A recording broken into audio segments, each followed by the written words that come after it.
That's kind of the cool thing. Birds singing, ducks quacking, Harley Davidson's riding by. There you go. And so here we are. We are live in Burley Corners in Northern Penfield Township. I'm Mac McCullough. I'm with Willard Library with this week's episode of Stories at Sundown. And today, sharing her story and a whole bunch of other insights, I expect, is Deana Spencer. She is the co-president of BCPride. And Deana, welcome to the show. Thank you. I'm excited to be here. Yeah, I'm excited to have you. I had your past cohort. Well, he's always a cohort. I had Charlie Fulbright on last year, and we talked about a book. We're not talking about book tonight. Damn, we don't need no stinking books. No, probably the best book is a self-help book. So maybe we'll get to it. Maybe we won't. Okay. Well, Deana, it's actually a great time to have you on because it's kind of exciting. I thought we'd start with the big plans for this summer. We took a hiatus, and Willard Library was a partner 2 years ago. We keep saying last year as if I know 2020 never happened, right? I agree. That's about how it feels, though, too. But this year's Pride Festival is back, and it's in person. So why don't you tell us a little bit about what's going on and when it is, and Sure. It looks a lot different from the one I was involved in 2 years ago. It does look it looks a lot different for us too. Charlie and I were just talking the other day, and we said it feels like the first year, like almost like we're starting over. Yeah. So there's a lot to get done in a short amount of time. So, so we're having it July 24th. We are moving to Lila Arboretum. And we're not going to take the whole Arboretum like Lila Palooza does. That's a little too much for us at this point. Sure. Yeah. Those are goals, future goals, to be that big. But for now, we're going to use the Fantasy Forest area. And we'll use that stage. And that will be kind of the hangout area. The food trucks will be near there. And then across the way near the fountain will be the vendors and the kids area and a check-in area. And we chose to move it out there so that we could have it in person and create a larger space so people can still be in person and social distance both and be safer. Yeah, I mean, that's pretty awesome. And it's brave. I mean, that's logistically, it's really, really tough. I know that some others are still a little bit gun shy of putting on a big event and all the risk that entails, but you're moving on with it. We are, and it is risky and it is a little scary, and we're just trying really hard to do everything the right way.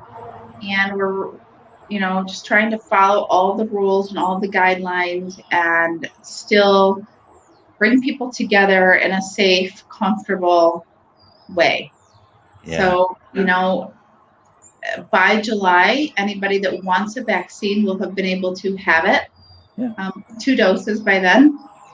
And so, we feel pretty good about it being, pretty safe. And again, it's a much larger footprint, so people can space out and still be together without being physically right next to each other, if that makes sense. Yeah, sure does. And I know I've been involved in some of the meetings. It's pretty fluid right now. You're still choosing the music. You're still choosing all kinds of big decisions. What do you think will be really different about it, other than the fact that it's kind of spread out this year as opposed to the previous years? I think lots of things are going to be different. So, as you know, we're even talking with another vendor right now that even came to our meeting last week from Marshall News Story Books. Looks like they're going to join us. So that's a little different. Being the library was the only media source as far as media material. And to have another one and figure out those dynamics and how you can support one another. So that's a little different. We are looking into serving alcohol for the first time ever. So that's really, really scary for us. I know, because you put a lot of emphasis on making it a family event. And it still will be a family event. Yeah. That's really important to us. We recognize that although we need to have the freedom to be who we are, we also need to respect our community and what our community is. And our community is used to having PG-13, if you will, types of events. And so we try to honor that and Yeah. keep a good balance. Yeah. Well, I'm excited. I'm really happy to be involved in it. But one of the questions I have is why an event like this is so important. And I actually, even before you answer that, take me back a little bit. How many of these have you had? And talk a little bit about the development of that, because that was a big step too. Even declaring BCPride and declaring having a Pride festival. Yeah. So the organization itself began in 2010 as just a social group. In 2011, the first executive team was put together by Larry Dillon, who founded Battle Creek Pride. And I was part of that first executive team way back when, 10 years ago. Gosh, it doesn't even feel like it's been that long. It feels like it was yesterday. Sometimes it feels like it was 100 years ago, other times. But I started as the vice president and served as the vice president for about 3 years, I believe. And then as Larry stepped down and kind of retired his seat, so to speak, I stepped into a president role and have done that pretty much, other than last year, I've done that ever since. Yeah. So as the years went on, we just developed a board, and we started with a community picnic many years ago. And they used to have it at Willard Beach. Once it kind of outgrew that area on the Willard Beach Pavilion, we've had it at Bailey Park. We've had it out at Begg Park there in Springfield. And it just kept getting bigger and bigger. And I'll be honest, the year that we did the first parade and festival, which was 2016, somebody told me I couldn't or shouldn't. Really? And I thought, what's the worst that can happen? Let's go see what it takes. And I did. I just went down to the city and I just said, hey, how do we do this? Who do I talk to? And they told me what forms to fill out, who to talk to. And actually, our first festival was at the park across from the Kellogg Foundation. I can't think of the name of it. Is it Everybody's Playground, but it's in Millrace Park. Millrace Park, yes. Yeah. And that is owned by the foundation, not the city, which we didn't know at the time. Just thought that I didn't know that there were certain rules. So we had the festival on a much smaller scale, and we weren't supposed to put up tents. We weren't supposed to do any of that, and we didn't know until after the fact. They didn't even know we did it. And so they thought we were just having like a picnic. So the following year, we were like, we can't do that again. But that's just kind of how it began. I'm sort of the kind of person, and Charlie's kind of the same way, who, up until this year has helped me do all of these things. And we're both kind of like, well, let's just do it and see what happens. Yeah. We'll figure it out as we go. And, he's still helping me plan, being a big part of the planning. He is not serving in a presidential role this year. Right. I just laughed to myself because at the last meeting he said, and I don't want the parade this year. And you're like, really? I know. I was like, what are you talking about? April Fools. So back to the question, and actually, when you talk about it, that seems like a long time ago, but it's extraordinary. The beginnings. I mean, how much has changed in 10 years? My gosh, it's extraordinary. So back to the original question: Why is it important? Why is it important for BCPride to exist? Maybe seem like an obvious question, but let's answer it anyway. And what do these what many roles do events like these really play, and why are they important to the community? It's important because I feel like we are not noticed. And if we are noticed, we're noticed in a negative way. Yeah. And for me personally, this is just a way to say we matter. We are here. We are a part of your city. We've been a part of your city and your communities forever. You may know it and you may not know it, but We are not any different than you are. And it's just, representation matters. And we still struggle with that. I will tell you, there's lots of festivals in this town that are fantastic, and they get funding from all over the place, from these big grant giving organizations. Yeah. We don't get that even still. We get very little of that. And so that representation that I'm talking about, we still fight for it all the time. And we probably always will. And so festivals like this and parades, I can remember the first parade we had walking down the street. And I was so excited. I mean, I almost couldn't contain myself. I was so happy. And to see people clapping and cheering and honking, I just started bawling. Walking down the street, I was just sobbing because it was just like, I can't believe I'm crying. It was just the coolest thing to be noticed, to be seen, and to say, you're okay. Yeah. So I think this is as good as time as any. I mean, you've been very public with your story. You've told it in a Mosaic storytelling forum. And so share with our audience tonight your own personal journey to declaring who you are, really. Sure. And I'll share. And it's like, I look back 15 years ago, 20, 30 years ago, I'm like an entirely different person. And it's so amazing to me what coming out can do. I had no idea. So we'll start at the beginning. I started wondering and guessing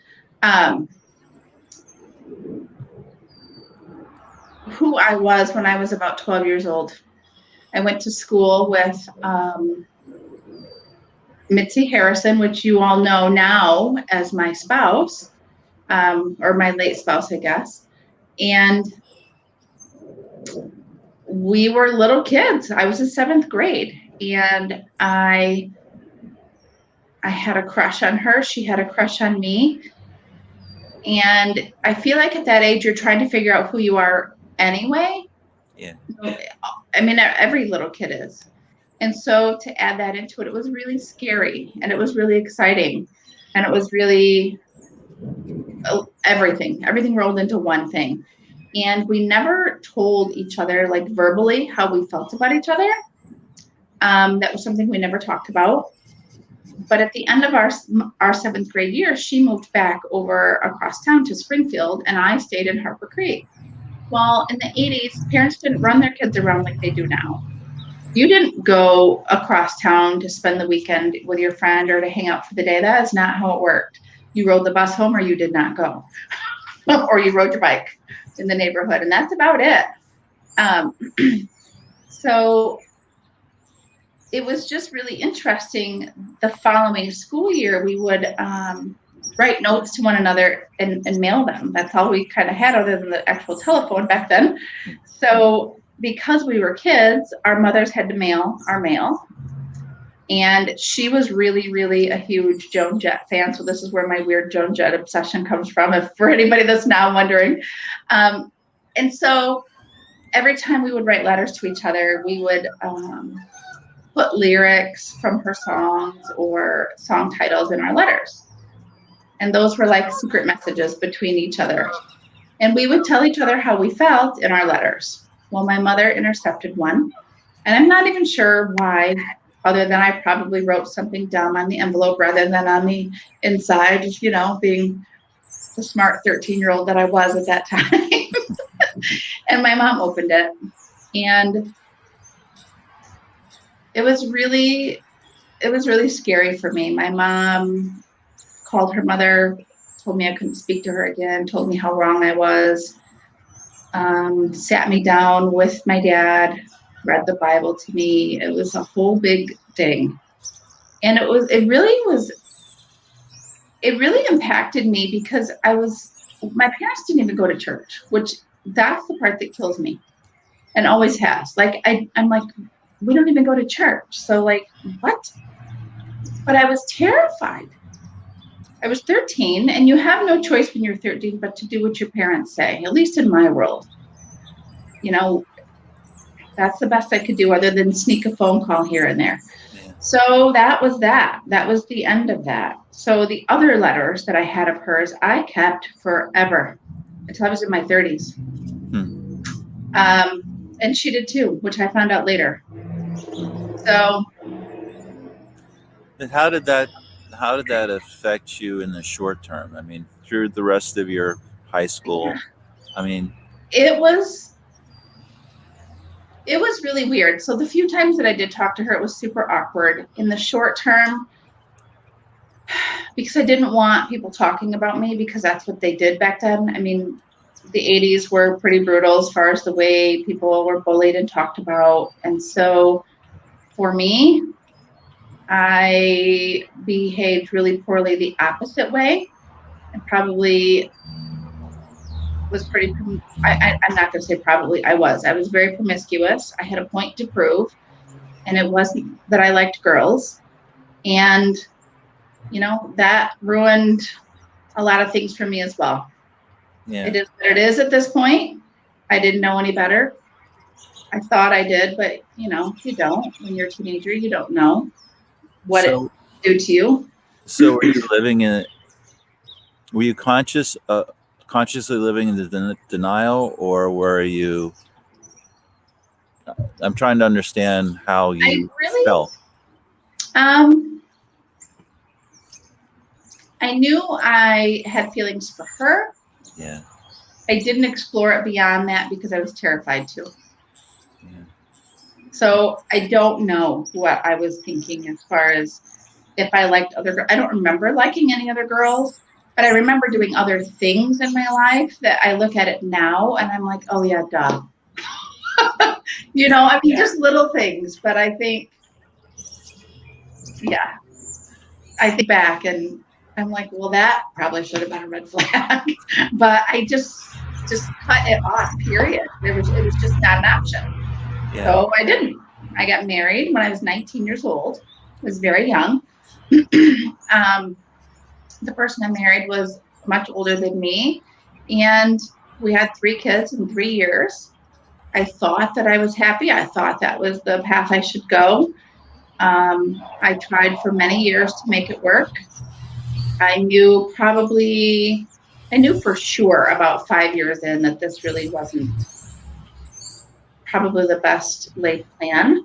But I had 3 little kids. Yeah. And, you know, I just felt like I had kids to take care of and not trust everything else. So I stayed married for a long time. And looking back now, it was not good for either of us. We were not nice to each other behind closed doors. We made it look fine, but it really wasn't very fine. I did some really ugly things. He did some really ugly things, and it just didn't work out. So fast forward to 2007. I ran into Mitzi at the grocery store after all these years out of nowhere. Don't ask me what came over me because I can't even tell you. But I just asked for her phone number. And it was not for any reason other than I just wanted to catch up. Sure. But within a couple of months of talking to her, I had those same feelings all over again, and I knew. Yeah. And by the end of that year, we separated. Yeah. My ex-husband and I. And yeah, and then her and I were together from late 2007 till 2015, and we became crazy Joan Jett fanatics, following her all over the country, literally all over the country. And in 2015, we were actually at one of her concerts, and Mitzi had a stroke and passed away. And I learned through the short time that we were together to be who I am. It's funny, I was thinking this just a couple days ago. I don't even know what I was doing here at home, getting ready to, I don't know, go somewhere, probably work or whatever. And I don't know why. I used to be terrified of everything, terrified of what people thought, terrified of what people said, worried about everything. I don't care anymore. I simply don't care. Do I want to be a good person? Absolutely. But I can be a good person without people liking me. And I know that I am fine. Since I have come out, I am very outspoken. I always say to people, sometimes I'm too much. And I'm okay with that. You can love me and like me and take me or not. And that's up to you. Hmm. And I'm not really scared of much of anything. Yeah. So, And that's part of what you gained. You embraced who you are, but that had to be scary at that in the time. beginning, it was terrifying. It was Yeah. terrifying. And you Yeah, paid the price. I I mean, paid a huge price. My and part of this, I think, is rolled in with the divorce part of it. But my kids and I did not. I had 3 teenagers by this time. I yeah. did not have a very good relationship with my kids. I did not handle coming out and leaving and their reaction to all of that very well at all. I did not give them the space and the patience that they needed to process this all. On the same token, they struggled. Like, why wouldn't they? Sure. They were just blindsided. My parents stopped speaking to me.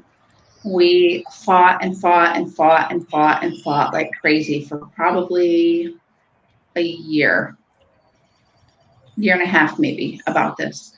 I can remember being places and they just didn't speak to me, even if we were in the same room or at the same sporting event that my kids were participating in. And we stopped speaking in 2009. And they were in a motorcycle accident in 2010 and passed away. And we were not speaking when they passed away. We never resolved it. I tried. I don't fault them, even though I think they were wrong. Yeah. I think they were both raised Seventh-day Adventist when my dad was his entire life. My mother was when she was younger. So I believe some of those deep-seated ideologies are just what they are sometimes. And I just think they did the best with what they had. I don't like it. I don't think it was a good thing, but I think it's what they thought was the best thing. And Yeah. I think they didn't know what to do. So, And that's an interesting perspective, and you can understand where someone's coming from, I even can. even though you can't agree, you don't Right. accept it, but you can understand. And allow me to say that I think that's a really evolved way to approach conflict.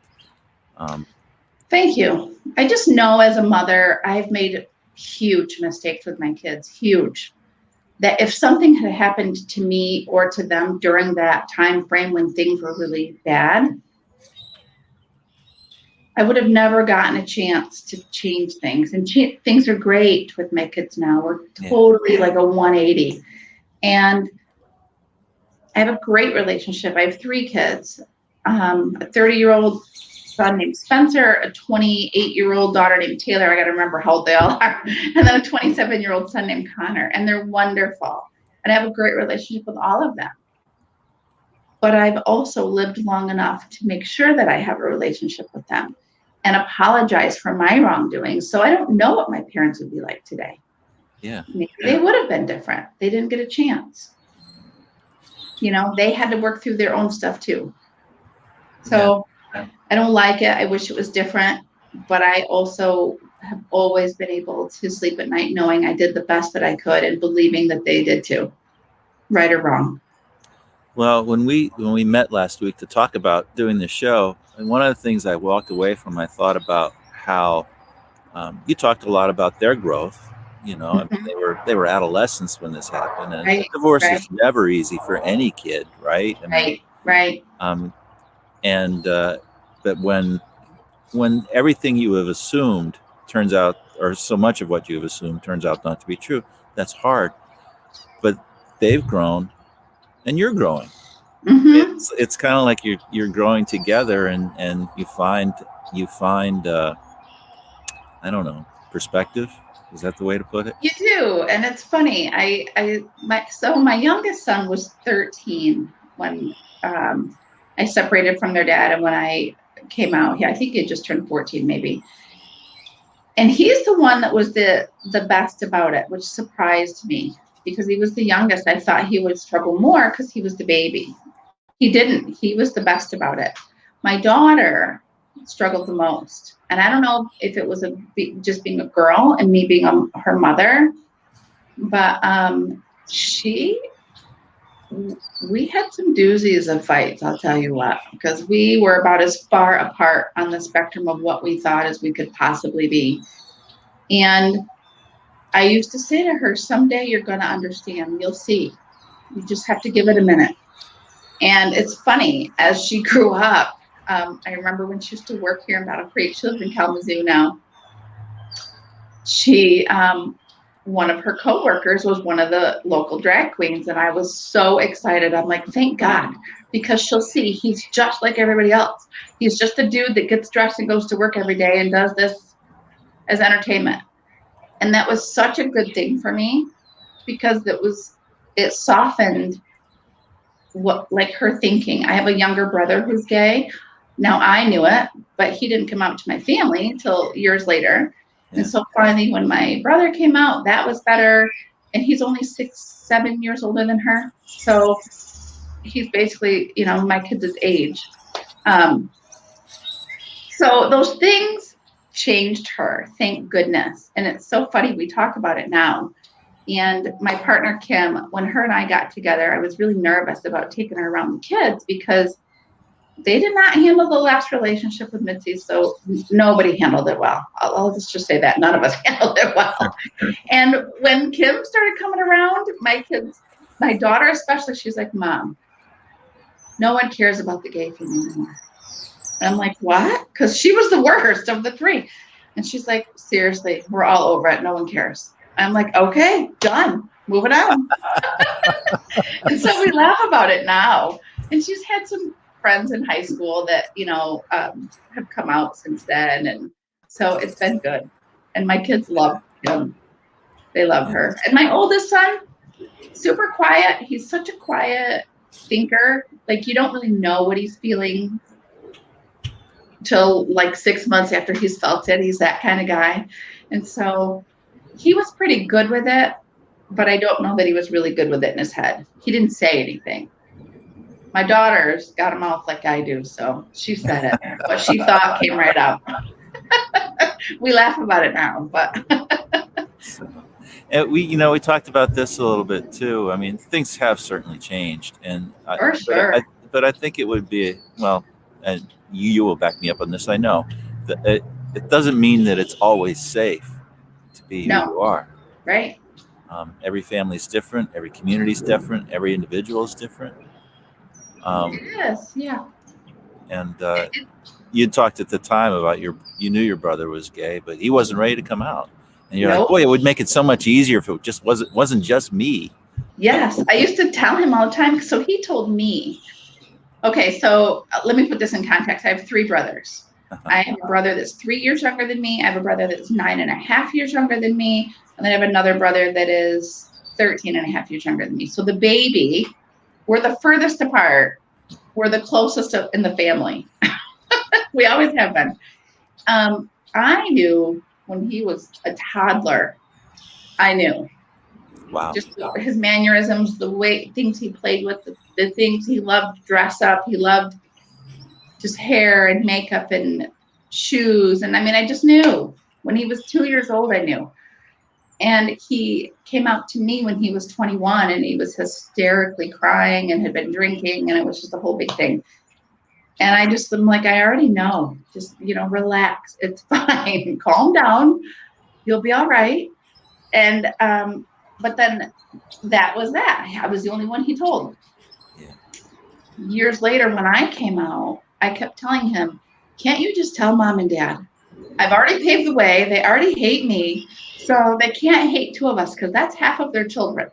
So if you tell them, then maybe they'll relax and they'll start to calm down and, work through it. And he's like, no, I can't do it. I see how they act. I can't. And he would not do it.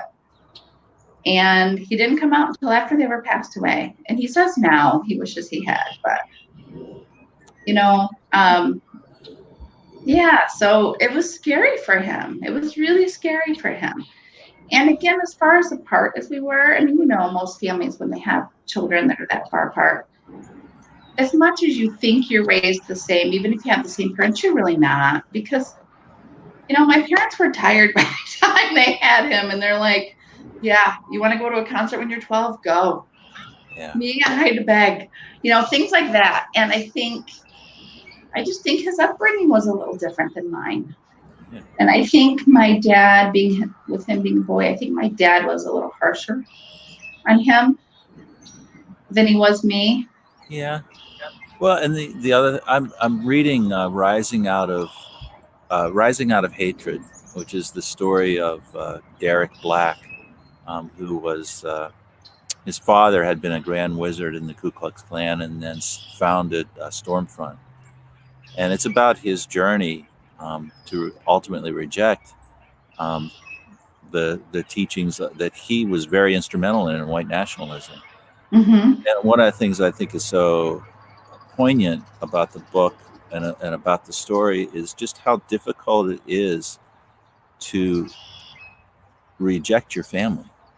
And not that is the choice, except that when what you believe goes against what they expect you to believe, Right. that's very scary. Suddenly It the is. bottom is gone, the backstop is gone, um, the thing that made you the people from who you are. I mean that's hard. It is hard. And even looking back, I think it was hard for my parents. I think even though they drew their line in the sand and what they thought that they could handle and tolerate and what they couldn't, I know that it was hard for them. I know the last conversation I had with my parents, and it was horrible. I left crying. My mother was crying. My dad was yelling at me. It was just chaos. I was yelling at my dad. I was yelling at my mom. It was just a mess. And I just remember driving away from their house, just bawling and bawling and bawling, thinking, I can't. And I knew it's so crazy. I have these weird, I don't know if premonitions is the right word, but I get these feelings of just knowing something sometimes. And I knew that day. I knew it made me cry. I knew that was the last time I'd ever talk to them. And I had no idea why. I didn't know if we would just never speak again. That's what I assumed, because they didn't pass away until about 14 months later. But I knew that would be the last real conversation we ever had. And it was awful. And I could see it in my dad's face and my mom's face that this was not any easier for them than it was for me, and that they struggled. So I just hope that wherever they are today, that they would have a different picture and a different ideology. And I just tell myself that they would. And I hope that that's true. Yeah. I don't want to make any assumptions about you, but you present yourself as someone who's very at peace with who you are, I am. and very at peace with even the consequences, I am. even if you regret them.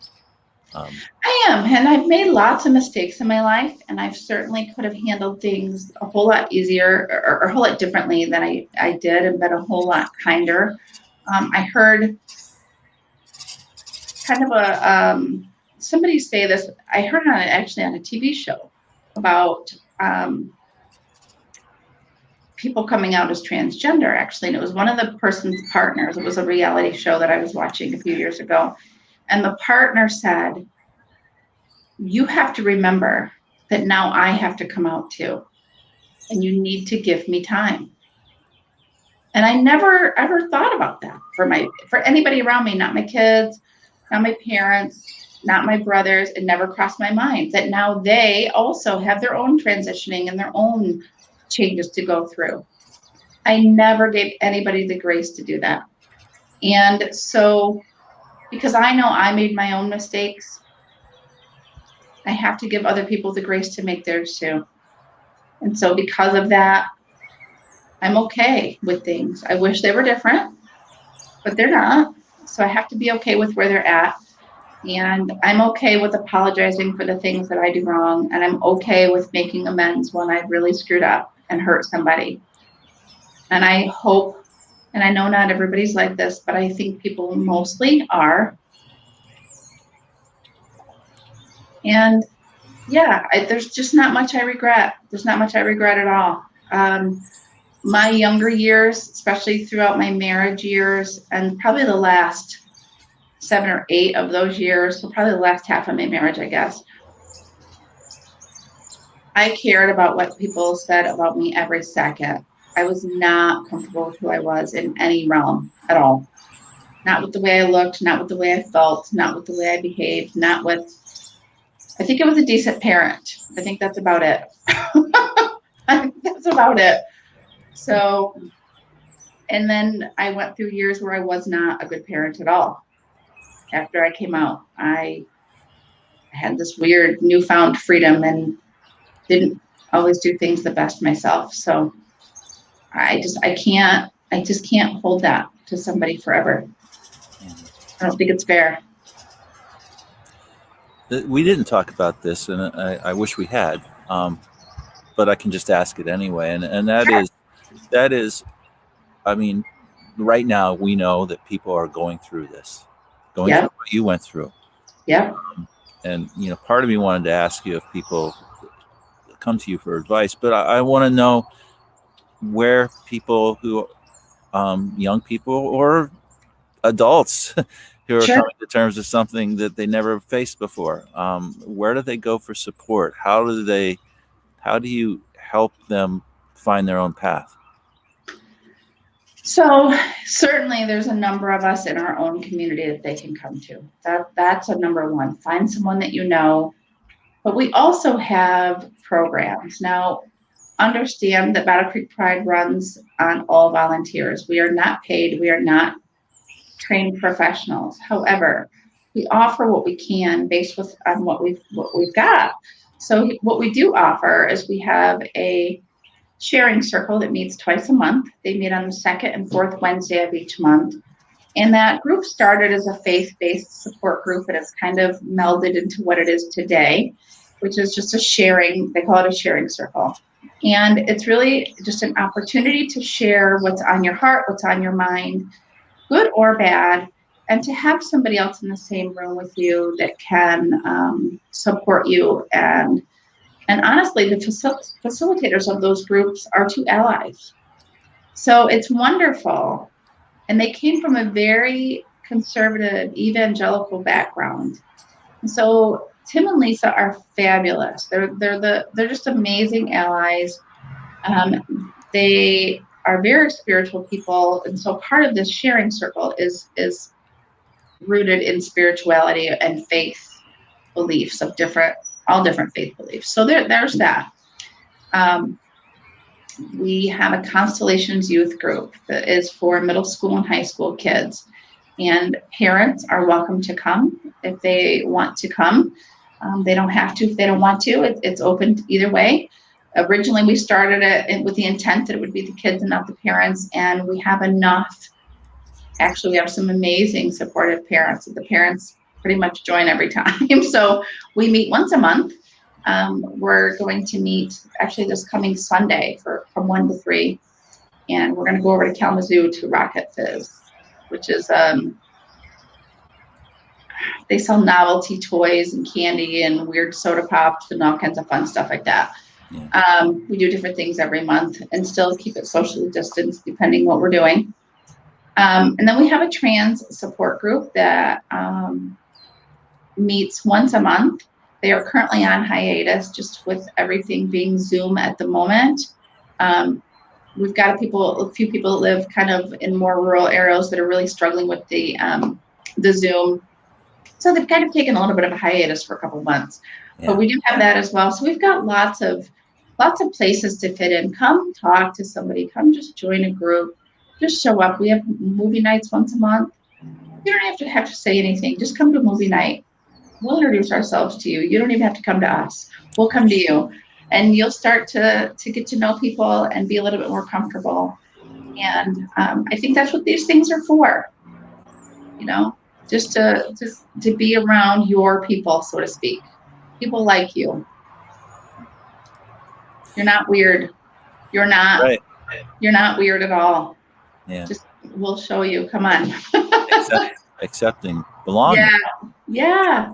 I wanted to ask. We talked about this a little bit.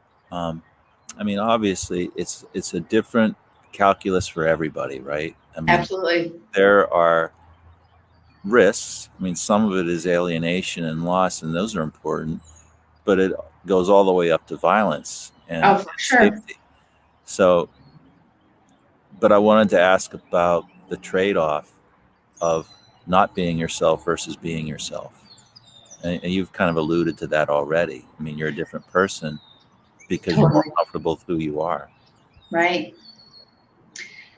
So, in the name of safety, if it's physically not safe for you, don't come out until you're in a space that you are physically safe. Yeah.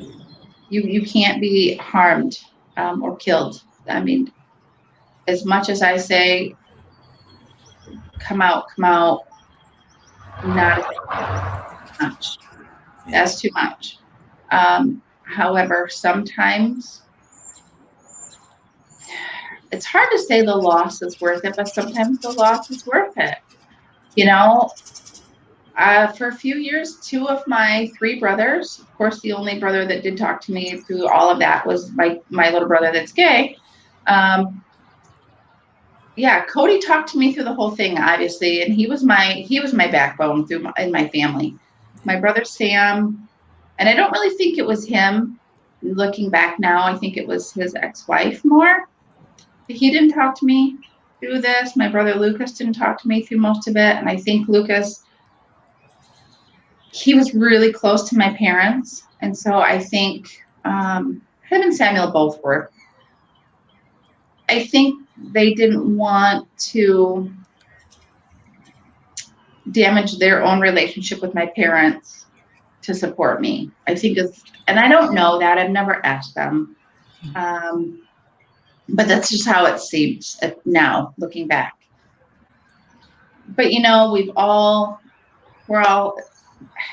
I have this saying that I say to them now, we don't have parents anymore. I'm the oldest of all 4 of them. And I say, we are all we've got. So we don't have to agree on everything, and we don't have to have the same ideas on things, and that is fine. But we are not going to fight about it, and we are not going to talk about the things that we know are going to make each other mad. We're not going to do it, and we're not going to hurt each other's feelings on purpose. And I just lay it down, and that's how it is. And we're all really good about it. Yeah. One of my brothers, politically speaking, and his ideas are, again, about as far away from mine as they are. But we don't talk about those things. We talk about our family. He's got a little 2-year-old daughter that I just think is the greatest little thing in the whole world. And so we talk about her. Yeah. Well, and it sounds like, even though it was tough with your kids, especially, your relationship is so much richer. It is. What you've been through. It is. And it's funny. My oldest son, he's 30 years old. So you would think he doesn't need his mother. Why would he? He's 30. He calls me for everything. He went through a really rough breakup of his own a couple of years ago, and I was his go-to person. Every other night, he was calling me, talking to me. And I think one of the things, too, throughout my life that I've really instilled in my kids, I've had lots of therapy. I believe in therapy for everyone, no matter where you come from. We all have stuff to work on. And so even my boys are therapy people. And I'm like, I love that so much. I'm so proud of that, because men don't typically do that. And so they're really good about talking to me about their feelings and what they're going through and their struggles. And so I have a great relationship with my kids. But it really took me having to break down and own my own mistakes and saying, I'm sorry. I'm genuinely sorry.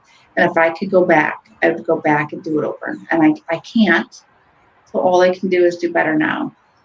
And I make sure that they know all the time how I feel about them and how proud I am of all three of them. You know, it's hard. My youngest son, I think I did a lot of damage to him. He was younger than the other two. And I just, yeah. So I'm always just making sure that he knows that I love him and that I think he's great. I think they're all great. They're all wonderful people. They're kind-hearted. They treat people well. They're all self-sufficient. They're good people. So it's pretty clear when you talk about them that you're very proud of them. I do. They drive me a little crazy sometimes, like any other kid, but they're great. So I'll take it. Deana Spencer, thank you so much. Thank you for sharing having your me. story. I mean, that's it's courageous. Although now you do it so easily, it doesn't seem all that courageous. You make it look easy. It is easy. I don't know that it was always easy, but it's easy now. Yeah. Well, again, thank you so much. I've put up the Battle Creek Pride website address there, and also the Facebook page where you can learn all about the festival, which is coming up on July 24th. Yeah. Look for a Willard Library table there when you go. Yes. And you'll see me there, and perhaps some of our colleagues as well. Yes, and I'm really excited. Looking forward to it. 2 years ago, geez, it was like 100 degrees and the wind was like 30 miles an hour. Remember that? Terrible. Oh my God. Let's pray for better weather this time. We broke so many tents that day. In fact, that festival, I fell getting up on the stage at Wave Park after the parade, and I tore a muscle in my hip. I was just so hot and exhausted. That was not pretty. I'm hoping no one ever got that on video, but so no injuries. But yeah, 80 degrees, fair skies. That's what we're looking for.